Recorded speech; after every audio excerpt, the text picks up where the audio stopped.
Kochi MC road താന്നിപ്പുഴയിലുണ്ടായ അപകടത്തിൽ അച്ഛനും മകൾക്കും ദാരുണാന്ത്യം. ഇന്ന് രാവിലെ ടോറസിനടിയിൽപ്പെട്ടായിരുന്നു അപകടം സംഭവിച്ചത്. കോതമംഗലം കറുകടം സ്വദേശി എൽദോസും മകൾ ബ്ലസ്സിയുമാണ് മരിച്ചത്. ബീന റാണി ചേരുന്നു. ബീന, എങ്ങനെയാണ് ഈ അപകടം ഉണ്ടായത്? രോഹിണി, ഇന്ന് രാവിലെ 8 മണിയോടെ MC റോഡിൽ കാലടിക്ക് സമീപം താന്നിപ്പുഴ ആ പള്ളിക്ക് മുന്നിൽ ഇവർ സഞ്ചരിച്ചിരുന്ന ബൈക്കിൽ ആ ടോറസ് ഇടിക്കുകയായിരുന്നു. റോഡിൽ തെറിച്ചു വീണ ഇരുവരെയും ബൈക്കടക്കം കുറച്ചു ദൂരം മുന്നോട്ട് നിരക്കിക്കൊണ്ടുപോയ ശേഷമാണ് ആ ടോറസ് നിന്നത്. ഇവർ അച്ഛനും മകളുമാണ്. കോതമംഗലം കറുകടം കുന്നശ്ശേരിയിൽ KI എൽദോ, അദ്ദേഹം ഒരു കൃഷി അസിസ്റ്റന്റായി ജോലി ചെയ്യുന്ന ആളാണ്. മകൾ ബ്ലസ്സി എന്നിവരാണ് മരിച്ചത്.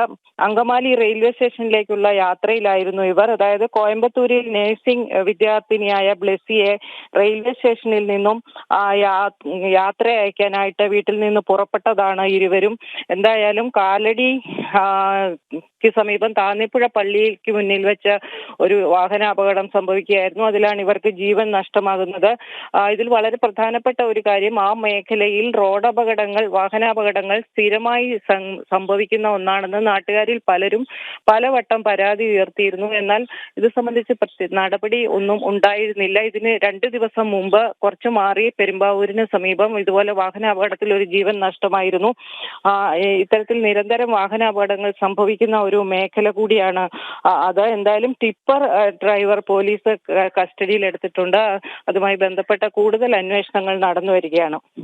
ശരി ബീന. കൊച്ചി MC റോഡ് താന്നിപ്പുഴയിലുണ്ടായ അപകടത്തിൽ അച്ഛനും മകൾക്കും ദാരുണാന്ത്യം. ഇന്ന് രാവിലെ ടോറസിന് അടിയിൽപ്പെട്ടായിരുന്നു അപകടം സംഭവിച്ചത്. ബീന റാണിയാണ് വിവരങ്ങൾ നൽകിയത്.